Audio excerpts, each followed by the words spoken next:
자, 여러분, 오늘 설교 이렇게 쭉 제가 봉독해 드렸는데요. 여러분, 이 설교 말씀이요, 어찌 보면은 너무나 그 정확한 주제를 가지고 있습니다. 너무나 정확한 주제를 갖고 있기 때문에 여러분들이 한번 읽어보셔도 이 설교 무엇을 가지고 얘기하겠구나, 무엇을 가지고 설교하시겠구나 라는 정도는 아마 아실 수가 있을 거예요. 그래서 오늘 본문 말씀을 통하여서요, 믿음의 기도라는 제목으로 함께 우리가 말씀을 나누려고 합니다. 여러분, 다들 아시는지 모르시겠지만 기독교는요, 믿음의 종교입니다. 다른 종교들 같은 경우는요, 물론 믿음에 대해서 이야기하지만 믿음보다는 대체적으로 행위적인 부분들을 많이 강조하고 있어요. 하지만 우리 기독교는요, 믿음에 대해서 굉장히 강조를 합니다. 그렇기 때문에 믿음의 종교라고도 하죠. 왜냐하면 여러분, 구원은요, 행위에서 나는 것이 아니거든요. 여러분의 가지고 있는 바로 우리 주 예수 그리스도를 믿는 믿음을 통하여서 여러분들은 구원을 받을 수 있습니다. 그리고 성경에서도 이야기합니다. 오직 의인은 무엇으로 말미암아 살리람과 같다고요? 믿음으로 말미암아 살리람과 같다고 또한 성경 가운데서 이야기하고 있죠. 그러니까 우리가 지금 믿고 있는, 어찌 보면 여러분들이 다니고 있는 이 교회, 이 기독교라고 하는 곳에서 믿음을 제하고서는 굉장히 뭔가를 이야기하기가 힘들다라는 거예요. 어찌 보면 믿음을 제하고서는 어떠한 것도 남지 않는 것이 기독교라고도 볼 수가 있는 것입니다. 그렇기 때문에 이 기독교에서는 믿음을 굉장히 강조합니다. 그렇기 때문에 저는 여러분들한테 한 가지 질문 드리고 싶은 것이 있어요. 그것은 무엇이냐면, 과연 여러분들 안에는 믿음이 있냐라는 겁니다. 여러분들 가운데에는. 여러분들 가운데 믿음이 있다라고 한다면 그것이 또한 어떠한 믿음인지를 좀 알기를 원합니다. 왜냐하면 오늘 본문에 보면은 한 아이와 또한 그 아버지가 나오고요, 또한 예수님의 제자들이 나오고 예수님이 나옵니다. 그런데요, 이 아이는 어떤 아이입니까? 질병이 있어요. 귀신 들린 거죠. 아픔이 있습니다. 뭔가 문제가 있는 아이예요. 그 아이를 치료하기 위하여서 이 아버지는 누구를 찾아갔습니까? 예수님의 제자들을 찾아갔어요. 자, 이 아버지가 예수님의 제자를 찾아갔다라고 하는 건 무엇을 의미하는 것일까요? 바로 예수님의 제자들을 통하여서 내 아이가 나을 수 있겠다라는 생각이 있었겠죠. 그렇지 않았겠습니까? 그렇게 찾아갔습니다. 그런데 문제가 일어나죠. 그 문제는 무엇입니까? 예수님의 제자들이요, 이 아이를 고치지 못합니다. 엄청난 문제예요. 예수님의 제자들이 고쳤으면은 이게 큰 문제가 아닌데, 예수님의 제자들이 그 아이를 고치지 못해요. 왜 고치지 못했을까요? 여러분, 왜 예수님의 제자들이 이 아이를 고치지 못했을까요? 예수님의 제자들한테 그러한 능력이 없었을까요? 예수님의 제자들에게는 이러한 능력이 분명히 있었습니다. 왜냐하면은 성경에 보면은요, 예수님께서 제자들을 세우십니다. 12제자를 세우죠. 마가복음 3장 15절을 한번 볼까요? 마가복음 3장 15절입니다. 예수님께서요, 산에 올라와서 기도하시고 12제자를 세우십니다. 근데 그 제자를 세우신 이유가 뭐냐면은요, 이제 14절에 이 12를 세우셨으니 이는 자기와 함께 있게 하시고 또 보내사 전도하며 무엇을 하기 위하여서요? 귀신을 내쫓는 권능도 가지게 하기 위하여서 그들을 세웠다라고 말씀하고 계십니다. 여러분, 병행구절에 또 있는데요, 마태복음 10장에서도 나오고요, 누가복음 6장에서도 나옵니다. 이것과 같이 예수님께서는요, 이미 제자들을 세우시면서 그들에게 귀신을 내어쫓을 수 있는 권세를 주셨다라는 거예요. 여기에만 나와 있는 것이 아닙니다. 6장을 한번 봅시다. 마가복음 6장. 마가복음 6장 7절에도 보면은요, 12제자를 부르사 둘씩 보내시며 더러운 귀신을 제어하는 권능을 주셨다라고 이야기하고 있다라는 것이죠. 그러니까 예수님의 제자들에게 귀신을 내어쫓을 수 있는 능력이 없다라고 말하는 건 거짓이라는 거죠. 그렇다라고 한다면 무엇 때문에 예수님의 제자들이 이 아이의 질병을 고칠 수 없었을까요? 그것은요, 예수님의 대답을 통해서 우리는 유추해 볼 수 있습니다. 예수님께서 오늘 본문 9장 19절에 보면은 뭐라고 얘기하십니까? 대답하여 이르시되 믿음이 없는 세대여 내가 얼마나 너희와 함께 있으며 얼마나 너희에게 참으리요 그를 내게로 데려오라 라고 말씀하십니다. 뭐가 없는 세대요? 믿음이 없는 세대요. 여러분. 그러면서 또 이야기합니다. 이 아이가 어떻게 된 것이냐, 언제부터 이렇게 됐느냐 라고 했더니 막 얘기하면서 이 아버지가 뭐라고 이야기합니까? 자주 던졌으니 우리를 불쌍히 여기사 도와주옵소서. 뭐라고요? 그러나 무엇을 하실 수 있거든 우리를 불쌍히 여기사 도와주옵소서라고 요청을 하는 거죠. 누구에게요? 예수님께. 할 수 있거든. 그러니까 예수님께서 뭐라고 말씀하십니까? 23절에 할 수 있거든이 무슨 말이냐? 믿는 자에게는 능치 못함이 없느니라. 여러분, 결국 이 말씀을 통해서 우리가 유추해 볼 수 있는 건 무엇이냐면요, 제자들에게 그를 고칠 수 있는 능력이 없었던 것이 아니라 바로 그 자녀의 아버지의 마음 가운데 믿음이 없었다라는 것이죠. 어떠한 믿음이요? 내 자녀가 나을 것이다라고 하는 믿음이.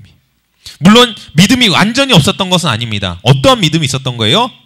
할 수 있을까? 할 수 있지 않을까? 라고 하는 믿음이다라는 거예요. 하나님이라면 하실 수 있습니다. 주님이라면 하실 수 있습니다. 아니요, 주님이 아니어도 주님의 제자들이라고 한다면 내 아이를 고칠 수 있습니다 라고 하는 믿음이 있었던 것이 아니라요, 이들이 할 수 있을까? 지금까지 못 고쳤는데 과연 될까? 그래도 잘 고친다니까 한번 가볼까? 옛말에 우리나라 말에 그런 말 있죠. 지푸라기라도 짚는 심정이다. 물에 빠지면 지푸라기라도 짚는다고요. 그것과 마찬가지로 자기 딴에는 혹시 만나면 되지 않을까라고 하는 아주 작디 작은 믿음을 가지고서 예수님 앞에 나아갔던 겁니다. 하지만 여러분, 예수님께서 원하시는 믿음은요, 되지 않을까? 혹시나 하는 믿음이 아닙니다. 우리 주 예수 그리스도라고 한다면, 주님이시라고 한다면 못하실 일이 없습니다. 주님이 하실 수 있습니다 라고 하는 믿음을 예수님께서는 원하고 계신다라는 거예요. 여러분들 가운데도 마음의 소원이 있을 것입니다. 특별히 우리 교회가 이제 단기적 비전이 있죠. 그것이 무엇입니까? 8월 달까지 리더가 되어지고 또한 12명의 제자를 세우는 것이 여러분들의 비전일 것입니다. 또 어떤 친구들은 제주도를 가는 것이 여러분들 가운데 비전일 것이다. 내가 꼭 가고 싶다. 아니, 갈 것이다 라고 하는 믿음. 여러분 기억하시는지 모르겠습니다. 저번 주일이죠. 주일날 이유민 전사님께서 제주도를 가기를 원하는 친구들을 불러서 믿음의 고백을 하게 했어요. 선포하게 했어요. 여러분, 왜 그렇게 했었을까요? 갈 수 있을 것 같아요. 그것을 이야기하는 것이 아닙니다. 이미 여러분들이 내 환경과 내 상황에는 없지만 하나님이 내 말을 통해서, 내 믿음을 통해서 이미 이루셨음을 선포케 한 거예요. 그리고 실제로 우리 이유민 전사님께서는 본인이 설교 마지막에 본인이 말씀하셨던 그 부족한 재정에 대하여서 믿음으로 선포하셨고 이야기하였을 때 그것이 채 일주일, 아니요, 이틀이죠. 이틀 만에 채워짐을 경험했다라는 것이죠. 여러분들 가운데 과연 어떠한 믿음이 있는지 제가 왜 질문을 드렸냐면, 저 제주도 갈 수 있을 거예요 가 아니라는 거예요. 여러분의 마음 가운데 나는 제주도를 갈 수 있습니다, 아니요, 가게 되었습니다 라는 믿음이 여러분의 마음 가운데 있어야 된다라는 거예요. 여러분, 그것이 바로 지금 예수님께서 찾고 있는 믿음입니다. 될까? 아니에요. 할 수 있거든이 무슨 말이냐. 지금 예수님께서 여러분들 마음 가운데 이야기하고 있는 것입니다. 8월 때까지 내가 12명의 제자를 세울 수 있을까? 말씀하시는 거예요. 할 수 있을까가 무슨 말이냐? 믿는 자에게는 능치 못함이 없다라고 지금 말씀하고 있는 겁니다. 여러분들 가운데 그 믿음이 있어야 된다라는 거예요. 내가 8월 달 안에 셀을 오픈할 수 있을까? 할 수 있을까가 아닙니다. 여러분의 마음 가운데 이미 하나님께서 주신 축복을 누리면서 살아가셨으면 좋을 것 같아요. 이미 하나님은 여러분한테 주셨어요. 여러분, 수요일에 아니라 주일날 오후 예배 설교 제목이 무엇이었는지 아십니까? 월, 화, 수, 목, 금 5일 지났습니다. 예. 주보를 보면서 말하는 우리 친구들. 저는 우리의 친구들이 어떨 때는 참 감사하기도 한데요, 이런 건 좀 기억을 하셔야 돼요. 가끔 설교의 내용을 까먹어 주는 것도 가끔은 은혜입니다. 왜냐면 같은 말 반복할 때 많이 있거든요. 근데 막 들을 때마다 새로우니까 좋긴 한데 그래도 중요한 메시지는 여러분들이 기억을 하셔야죠. 뭐 한 줄로 믿으라요? 받은 줄로 믿으라. 여러분, 여러분들이 믿고 구하면 그것은 누구 것이 된 거예요? 여러분의 것이 된 거예요. 만약에 이 아이의 아버지가 내가 주님을 만난다라면, 아니 주님을 만나지 않더라도 주님의 제자들을 만난다 할지라도 그분의 능력이 그들을 통하여서 성취되어질 것이다. 내 아들은 나을 것이다 라고 하는 믿음이 있었다라고 한다면 아마 그 자녀는 예수님의 제자를 만남으로 인해서 나았을 것입니다. 왜요? 예수님을 따라왔었던, 아니면 예수님을 통하여서 은혜를 경험했었던 많은 자들 중에요, 그들의 믿음을 통하여서 엄청난 은혜를 받은 사람들이 많거든요. 여러분 기억하시는지 모르겠습니다. 혈루증 앓던 여인 기억하십니까? 그 여인은요, 예수님을 직접적으로 만난 것도 아니었어요. 예수님이 네가 나음을 받았다라고 말씀하신 것도 아니었어요. 근데 단순히 모든 인파를 뚫고 예수님의 옷자락을 만지기만 한다면 내가 나을 것이다라고 하는 믿음을 가지고 예수님의 옷자락을 만졌을 때 어떤 일이 일어납니까? 그가 치유를 받았다라는 거예요. 여러분, 뿐만 아니라 굉장히 많은 사람들이 있습니다. 백부장 얘기를 기억하시나요? 백부장이 자기의 하인이 죽을 것 같습니다. 예수님을 찾아갔어요. 예수님한테 나의 종을 살려주십시오. 예수님께서 말합니다. 그래, 같이 가자. 아니요, 예수님 안 오셔도 괜찮습니다. 주님께서 말씀만 하셔도 나의 종은 나을 것입니다. 그러니 저희 집에 오시는 것을 제가 감당할 수 없으니 말씀으로 하여 주시옵소서. 그래서 예수님께서 뭐라고 하십니까? 이 온 이스라엘 땅을 다 뒤져봐도 이만한 믿음을 내가 본 적이 없다. 그리고 예수님께서 말씀하셨을 때 그 종이 나음을 입었습니다. 여러분들 마음 가운데 소원이 있습니까? 하고 싶은 일이 있습니까? 이루고자 하는 뜻이 있습니까? 여러분, 믿음으로 취하십시오. 주일날 우리 유민 전사님이 말씀하신 것처럼요, 여러분들 마음 가운데 그것을 이미 내가 성취하였다, 내가 받았다 라고 하는 믿음을 가지시라는 거예요. 그때 그것이 여러분의 것이 되어집니다. 물론 쉽지 않겠죠. 쉽지 않습니다. 어렵습니다. 왜요? 현실이라고 하는 것은 안 되기 때문에. 현실이라고 하는 것은 마치 나를 그 현실 가운데에서 못 가게, 그러니까 그 믿음을 갖지 못하게 내 현실은 나를 붙잡거든요. 그러면 우리는 이 현실과 믿음 가운데에서 분명히 믿음을 선택해야 되는데, 이 믿음을 어떻게 선택할 수 있을까요? 자기의 마음으로 하기가 쉽지가 않기 때문에 우리가 어려운 거죠. 그래서 오늘 본문 말씀 맨 마지막에 예수님께서 뭐라고 얘기하십니까? 제자들이 물어보는 거예요. 이제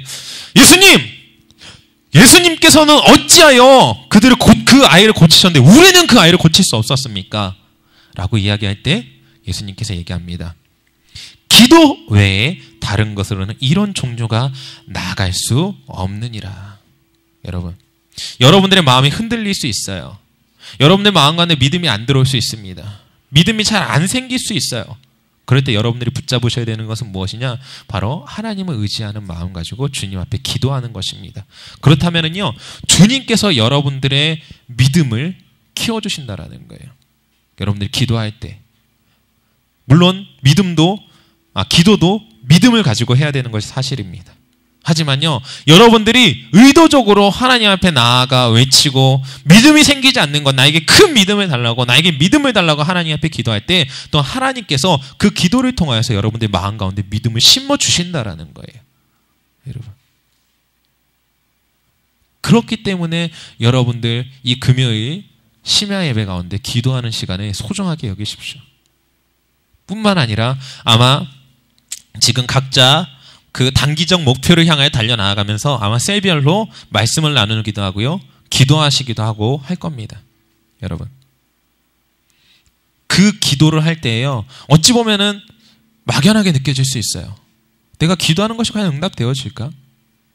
특별히 저희 세 친구들 같은 경우는 제가 억지로 막 시킵니다. 막 아침에 오면 기도시키고요, 학교 끝나고 오면 기도시키고요, 예배 전에 막 억지로 막 시켜요. 하지만 그것이 힘들고 지치고 어려울 수 있겠지만 오늘 본문에서 말씀하시지 않습니까? 기도 외에는 이러한 것을 내어 쫓을 수가 없다. 근데 물론 여기서 예수님께서 말씀하신 이러한 종류라고 하는 건 귀신을 내어 쫓는 능력 등을 이야기합니다. 근데 여러분, 기도라는 것이 왜 그렇게 중요하고 왜 그렇게 여러분들한테 강조를 하냐면, 기도는요, 능력이 있기 때문이에요.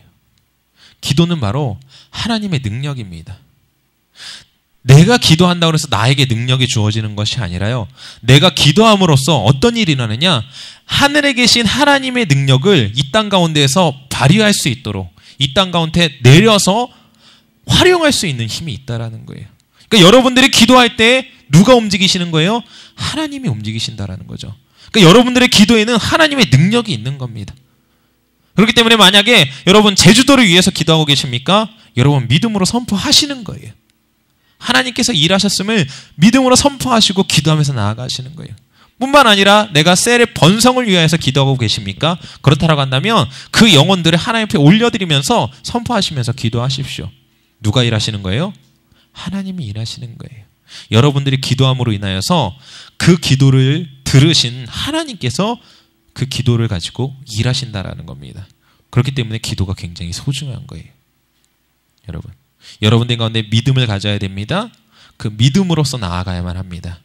그리고 또한 이 믿음이 흔들릴 때에는요, 여러분이 더욱더 하나님 앞에 기도함으로 이 믿음을 끌고 올라가야만 하는 거예요. 제가 왜 갑자기 이런 설교를 준비하게 됐냐면, 제가 우리 친구들한테 진짜 인간적으로 너무나 힘든 미션을 줬습니다. 저희 세 친구들한테요. 4명의 친구에게 100명의 전도 대상자를 2주일 안에 만들어라고 그랬어요.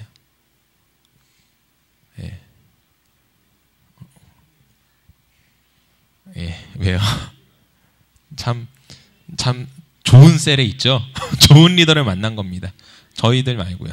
다른 리더, 다른 셀의 우리 친구들은 참 좋은, 저를 만났으면 아마 죽었을 거예요. 거의 스파르타식으로. 여러분. 그런데 제가 그렇게 우리 친구들한테 요청을 한 이후에 오늘 물어봤어요. 얘들아, 내가 왜 너희에게 100명이라는 전도 대상자를 품으라고 했겠니? 라고 얘기했는데요. 제발 아니길 바랬던 대답들이 나오더라고요. 너무나 현실적인 대답. 한 친구가 대뜸 하나만. 왜 100명일까? 그 중에 반은 안 나올 테니까요. 그러니까 오시면. 근데 그거보다 더 현실적인 친구가 나왔습니다. 반응 좋은 친구가 한 50명 되고요. 그 중에서 한 10명에서 20명 정도 나올 거기 때문에 그래서 100명을 하라고 하셨습니다. 얘 그 말이 듣는데요. 순간 내가 도대체 이들에게 무엇을 가르쳤는가 라는 생각이 들더라고요. 여러분. 근데 이 이야기를 들으면서 과연 이것이 우리 셀, 우리 친구들의 상황만일까? 아니면 우리 교회에 가지고 있는 우리 친구들의 생각은 어떨까라고 생각을 곰곰이 해봤습니다. 혹시 여러분들 마음 가운데도 그런 생각이 있지 않나요? 혹시 여러분들의 전도 대상자를 여러분들이 전도하고 있으면서도 여러분들 마음 가운데 얘는 안 올 것 같아. 그냥 하라니까 하는 거야. 라고 생각하고 있는 사람들이 있지 않나요?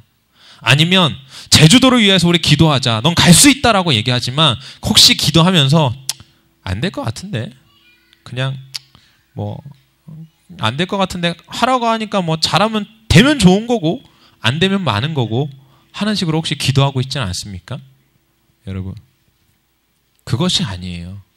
물론 제가 저희 친구들한테 그런 얘기는 했었습니다. 너희들이 몇 명을 한다 할지라도 그 인원이 다 못 올 수 있다. 그런데 여기서 못 올 수 있다라고 하는 건요, 못 오니까 그 인원을 많이 늘리자는 것이 아니고요, 못 올 수 있기 때문에 너희들이 미친 듯이 더 기도해가지고 걔네를 오게끔 만들어야 된다는 의미였거든요.